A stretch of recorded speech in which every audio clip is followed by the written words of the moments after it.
할렐루야.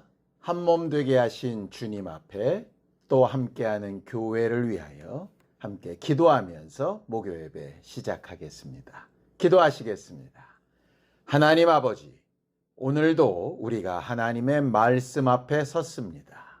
하나님이 우리의 소리를 들으시기에 믿고 나와 간구하며 하나님을 만나 뵙기 원하오니 이 예배 가운데 함께 하시고 우리의 기도를 들으시며 합당하게 응답하여 주시옵소서. 예수님의 이름으로 기도하였습니다. 아멘.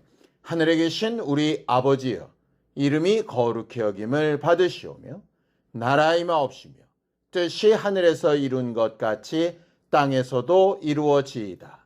오늘날 우리에게 일용할 양식을 주옵시고 우리가 우리에게 죄 지은 자를 사하여 준 것 같이 우리 죄를 사하여 주옵시고 우리를 시험에 들게 하지 마옵시고 다만 악에서 구하옵소서. 나라와 권세와 영광이 아버지께 영원히 싸움나이다. 아멘. 찬송가 500장 함께 찬양하겠습니다. 찬송가 500장입니다.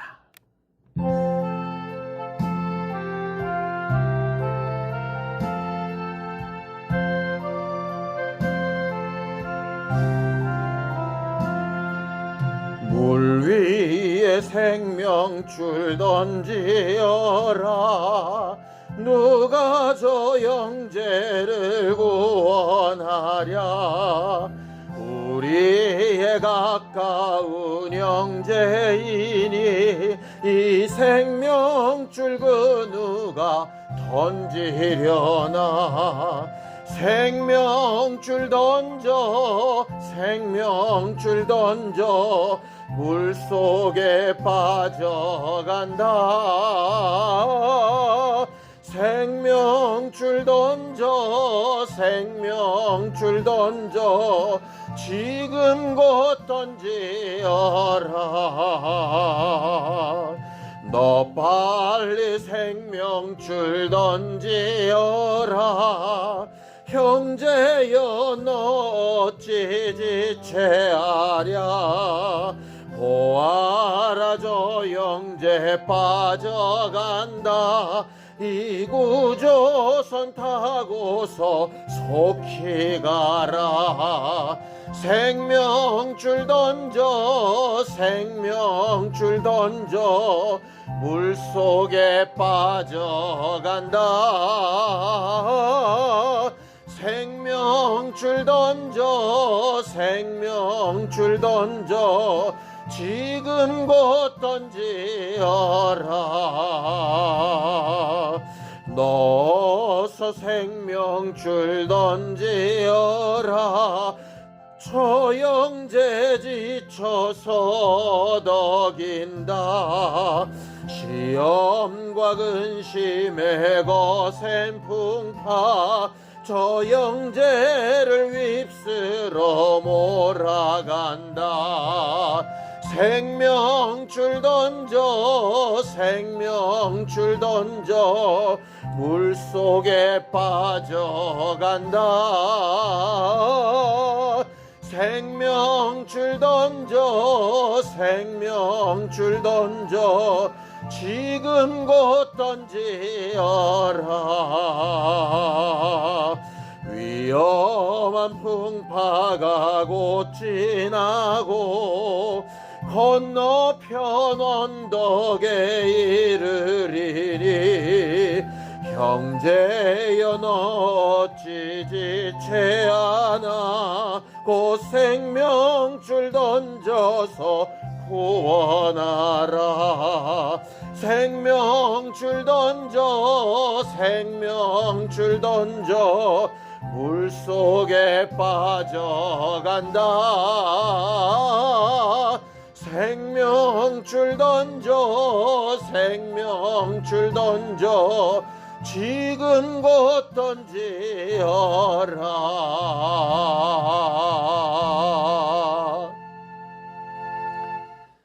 하나님 아버지, 우리를 사랑하셔서 주 예수 보혈의 은혜로 우리를 구원하시고 그 주 예수의 남은 사역을 우리에게 맡겨주심을 알고 그 사역을 잘 감당하기 위하여 주의 능력과 영감을 구합니다. 이 시간 기도하는 모든 주 예수의 사람들이 주를 닮아 주의 마음을 가지고 주의 사역을 감당하는 교회가 되게 하여 주시옵시고, 서로 돌아보아 하나님의 몸을 이루는 거룩한 증거들이 있게 하여 주시옵소서. 믿음으로 언금한 손길들 위에 복을 주시고 하나님이 우리에게 베푸신 것들로 감사하며 또 주실 것들로 인하여 감사하는 심령들이 되게 역사하여 주시옵소서. 예수님의 이름으로 기도하였습니다. 아멘. 하나님의 말씀은 잠언서 24장 11절에서 14절까지 말씀을 함께 합독하겠습니다. 잠언서 24장 11절에서 14절까지 말씀입니다. 함께 읽습니다. 시작. 너는 사망으로 끌려가는 자를 건져주며 살육을 당하게 된 자를 구원하지 아니하려고 하지 말라.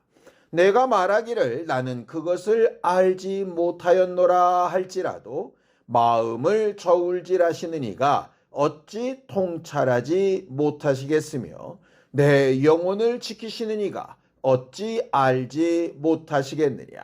그가 각 사람의 행위대로 보응하시리라. 내 아들아 꿀을 먹으라. 이것이 좋으니라. 송이꿀을 먹으라. 이것이 내 입에 다니라. 지혜가 내 영혼에게 이와 같은 줄을 알라. 이것을 믿으면 정령이 내 장래가 있겠고 내 소망이 끊어지지 아니하리라. 우리 하나님은 우리를 만드시고 우리를 구원하시고 주님의 나라에 들어갈 때까지 끝까지 인도하시는 자존자이시오 우리를 사랑하시는 아버지가 되십니다. 성경은 하나님이 모든 일을 왜 계획하셨고 어떻게 진행하고 계시며 그 마지막 끝의 심판을 무엇을 가지고 하시는가 하는 것에 대한 내용을 기록해 놓은 책이 바로 성경입니다. 그래서 성경은 결국 하나님을 알게 하는 책이고 하나님이 하시는 이 일을 이해하게 만드는 것이지요. 그래서 우리는 성경을 볼 때마다 하나님이 이 일을 왜 하셨을까? 하나님이 왜 이렇게 결정하셨을까? 하는 생각들을 하게 됩니다. 간혹 우리의 삶에 우리가 이해하기 어렵거나 받아들이기 힘든 일들이 생길 수도 있지요. 그때마다 우리가 늘 우리 스스로에게 묻는 것은 나를 인도하신 하나님이, 나를 사랑하시는 하나님이 여기까지 또 이런 모양으로 왜 인도하시고 역사하고 계실까라고 생각해 보는 것을 우리는 믿음이라고 이야기합니다. 그런 믿음을 우리가 해석해 나갈 때에 크게 두 가지 논쟁점이 있습니다. 첫째는 뭐냐? 하나님은 하나님 자신을 위하여 하나님의 일을 하신다라고 하는 것입니다. 성경을 좀 볼까요? 이사야서 48장 11절입니다. 함께 읽죠. 시작. 나는 나를 위하여 이를 이룰 것이라. 어찌 내 이름을 욕되게 하리요. 내 영광을 다른 자에게 주지 아니하리라 라고 이렇게 말씀하십니다. 나는 모든 일을 나를 위하여 연거푸 2번 말씀하셔서 맹세처럼 확증처럼 그렇게 말씀하고 있으시죠. 하나님은 하나님의 일을 위하여 일하시는 분이시라고 성경은 그렇게 기록하고 있습니다. 우리가 잘 아는 시편 23편 3절에도 하나님이 자기 이름을 위하여 의의 길로 인도하신다라고 이렇게 말하고 있죠. 결국 우리에 의하여 좌우되는 하나님이 아니라 하나님의 생각과 계획을 따라 하나님의 주권대로 일하시는 분이시라라고 하는 말입니다. 이런 말씀들을 생각해 보면 우리는 아무것도 아니고 오직 하나님의 계획대로 움직여지는 작은 소모품, 아니면 하나님이 쓰시는 일정한 도구처럼 여겨질 때가 있습니다. 그런데 똑같은 말씀에 이런 말씀도 있습니다. 이사야서 26장 12절입니다. 여호와여 주께서 우리를 위하여 평강을 베푸시오니 주께서 우리의 모든 일도 우리를 위하여 이루심이니이다 라고 이렇게 말하죠. 아니 똑같은 이사야서에 한번은 나를 위하여 하시니까 이번에는 우리를 위하여 모든 일을 이루신다 이렇게 되어져 있죠. 하나님께서 예수 그리스도를 이 땅에 육체로 보내신 이후 그가 이 땅에 계시며 공생애를 사시고 십자가에 달려 죽으시고 부활하신 이유 그것이 결국 우리를 사랑하셔서 그랬다라고 하는 요한복음 3장 16절의 말씀과 맞는 이야기입니다. 이렇게 보면 성경은 마치 조금 모순처럼 보입니다.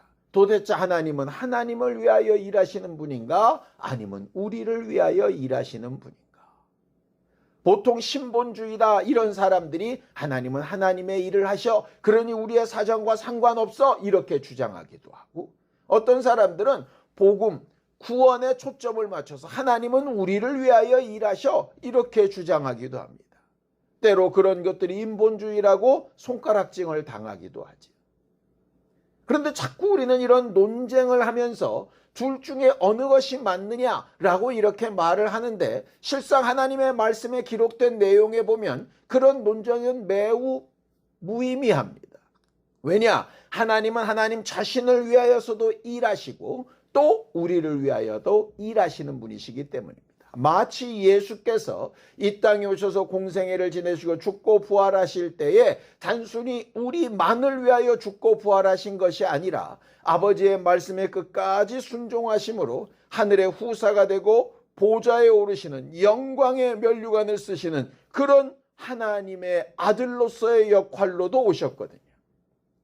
결국 예수께서 이 땅에 오셔서 아버지를 위하여 또 자신을 위하여 일하기도 하셨고 그 일의 결과가 결국 우리를 위하여 하신 것처럼 하나님이 하시는 일도 마찬가지라는 것이죠. 그렇다면 그 예수 그리스도를 머리로 두고 한 몸 된 교회는 어떻게 해야 되겠습니까? 당연히 교회도 이 두 가지 일을 다 해야 하는 것이죠. 하나님을 위하여 해야 되는 일이 있고 또 나 자신을 위하여 해야 되는 일이 있고 한 걸음 더 나아가서 나에게 맡기신 다른 사람을 위하여 해야 되는 일도 있는 겁니다.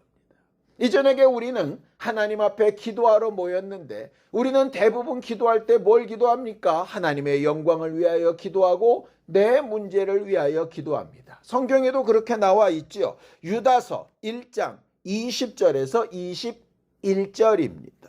함께 읽습니다. 시작. 사랑하는 자들아 너희는 너희의 지극히 거룩한 믿음 위에 자신을 세우며 성령으로 기도하며 하나님의 사랑 안에서 자신을 지키며 영생에 이르도록 우리 주 예수 그리스도의 긍휼을 기다려라 라고 이렇게 되어 있습니다. 이 구절만 보면 우리 기도의 목표가 뭐냐? 나를 위해서 내가 온전한 믿음 위에 서고 내가 구원을 확신받고 내가 성령으로 바로 서고 내가 하나님의 은혜 가운데 풍성할 수 있도록 기도해야 된다라고 가르치고 있습니다. 그리고 그렇게 자신을 하나님 앞에 잘 세운 사람들이 또 어떤 마음과 어떤 기도를 해야 되느냐? 유다서 1장 22절에서 23절 바로 다음에 이렇게 되어 있습니다. 어떤 의심하는 자들을 긍휼히 여기라. 또 어떤 자를 불에서 끌어내어 구원하라. 또 어떤 자를 그 육체로 더럽힌 옷까지도 미워하되 두려움으로 긍휼히 여기라 라고 이렇게 되어져 있죠. 방금까지 나를 위하여 내 영혼을 위하여 구원을 위하여 성령 충만하기 위하여 기도한 사람이 마음을 어떻게 쓰고 어떻게 행동해야 되느냐? 다른 사람들을 위하여 살려내기 위하여 그들을 거룩하게 만들기 위하여 그들을 긍휼히 여기며 잘 분별하며 하나님의 뜻과 은혜대로 이끌어가야 한다라고 그렇게 말하는 것이죠. 하나님도 자신을 위하여 일하시며 우리를 위하여 일하시듯 예수 그리스도께서도 아버지를 위하여 또 자신을 위하여 일하시며 또 맡겨주신 우리를 위하여 십자가에 달려 죽으시기까지 순종하셨듯이 하나님의 교회된 우리도 각각 자기 자신을 위하여 기도하고 또 다른 이들을 위하여 해야 될 일들이 존재한다는 겁니다. 왜냐하면 교회는 그리스도의 남은 사역을 그 몸에 채우는 존재들이라고 말씀하고 있기 때문이죠. 오늘 본문에서도 똑같은 말을 강조하고 있습니다. 잠언서 24장 11절에서 12절입니다. 함께 읽죠. 너는 사망으로 끌려가는 자를 건져주며 살육을 당하게 된 자를 구원하지 아니하려고 하지 말라.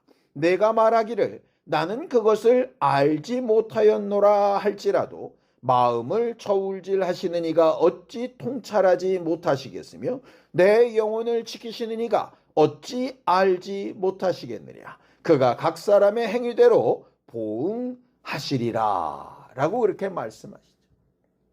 너는 네 믿음을 위해서 네가 스스로를 보호하기 위해서 다른 사람의 어려움이나 죽어가는 것을 무시하거나 묵인하지 말아라. 때로 하나님 앞에 난 몰랐습니다. 난 알지 못했습니다. 이렇게 변명할 때가 있을 텐데 너희 마음을 깊숙이 들어보신 하나님이 너희 마음과 생각과 그때의 사정을 알지 못하시겠는가? 너희가 관심을 안 가지려고 한 것인지 가지고 기도하며 애썼는데도 능력이 안 돼서 못한 것인지 아니면 애시당초 쳐다보지도 않고 나밖에 관심이 없었던 것인지 하나님은 분명히 아시고 판단하시고 행한 대로 갚으시고 심판하시는 분이라고 성경은 분명히 말하고 있지. 예수께서 비유로 말씀하신 사건 가운데 선한 사마리아인의 비유가 있습니다. 제사장이 레위인이 각각 자기 영혼을 위해서 자기가 맡은 직분을 위해서 자기가 해야 되는 일이 급해서 강도 만나 거의 죽게 된 자를 무시하고 지나가게 되죠.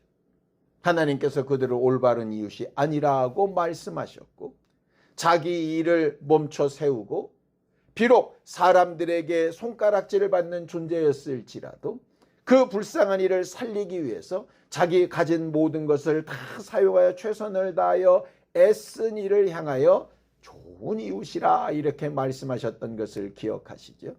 우리는 선한 사마리아인의 비유와 같이 우리 주변에 특별히 나와 아주 매우 가까운 가족들의 영혼에 마음을 쓰고 신경 써야 됩니다.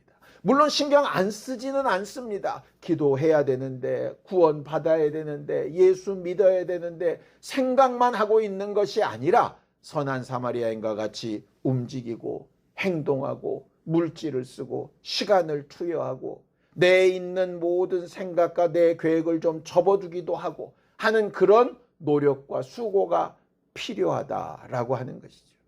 과연 그럼 그것은 그를 위하여만 남을 위하여만 하는 일인가? 그렇지 않습니다. 성경에는 또 파수꾼의 비유가 있는데 이런 말씀이 있지요. 에스겔 33장 6절입니다.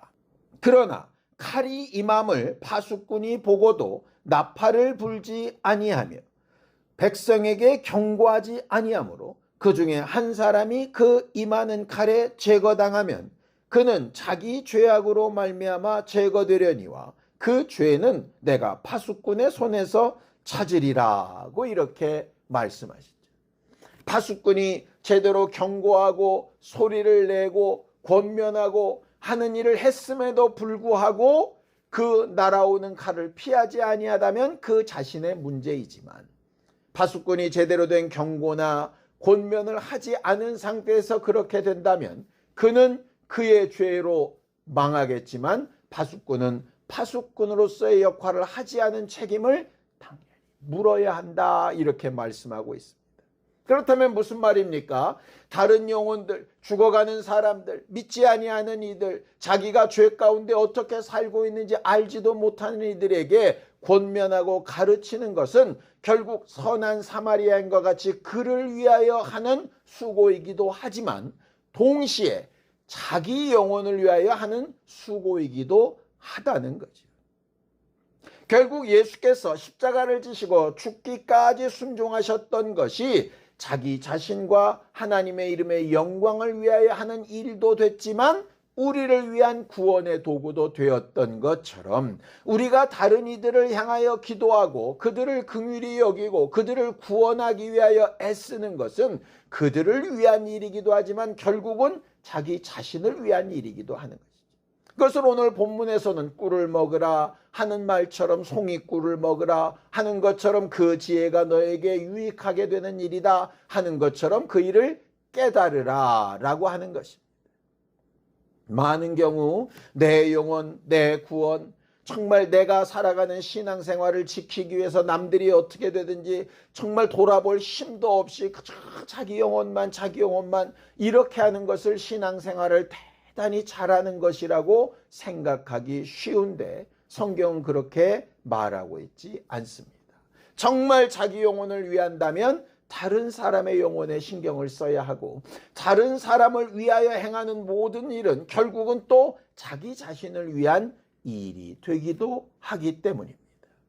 하나님께서 일하시는 방법, 예수께서 일하셨던 방법이 동일했던 것처럼 주 예수 그리스도의 교회된 우리가 해야 되는 기도와 우리가 살아가야 되는 방향도 동일해야 된다라고 생각합니다. 우리의 남은 여생이 우리에게 주신 구원과 우리에게 베푸신 은혜를 잘 나누고 죽어가는 자들에게, 예수 믿어야 되는 자들에게 마음의 생각만 가지고 있는 것이 아니라 입술의 기도와 우리 삶의 기회와 시간들과 우리에게 주신 것들을 사용함으로 말미암아 그 영혼들에게도 유익하게 되어지고 내 영혼한테 유익하게 되어지는 그런 우리 모두가 될 수 있기를 예수님의 이름으로 축원합니다. 이전에게 기도할 때 자기를 위하여 기도하고 또 남을 위하여 기도하고 함께 모이게 하신 교회를 위하여 기도하며 정말 예수 그리스도를 닮은 교회답게 서로를 돌아보며 기도하여 중보할 수 있는 우리 모두가 되기를 예수님의 이름으로 축원합니다. 기도하겠습니다. 하나님 아버지, 우리를 살리시고 주 예수 닮은 교회가 되게 하여 주셨사오니 주를 닮아가는 우리 모두가 하나님을 위하고 자기 영혼을 위하고 동시에 다른 이들의 영혼을 살리는 일에 잘 사용되어지는 거룩한 도구가 되게 하여 주시고 그 일의 결과로 우리의 행한 대로 갚으신 하나님의 심판과 능력과 약속이 온전히 이루어지는 신령한 심령들이 되게 하여 주시옵소서. 이전에게 우리가 자기를 위하여 또 주를 위하여 또 다른 이들을 위하여 기도하며 해야 될 일을 명령으로 듣고 순종하기를 원하오니 주여 우리와 함께 하시고 늘 한 몸 되게 하여 주시옵소서. 이제는 우리 주 예수 그리스도의 은혜와 하나님 아버지의 극진하신 사랑과 성령님의 감동하시고 함께 하시는 분명한 증거가 하나님께서 우리에게 맡기신 구원하는 일을 감당하기로 결심한 우리 모두 위에 이제로부터 영원까지 함께 있을지어다. 아멘.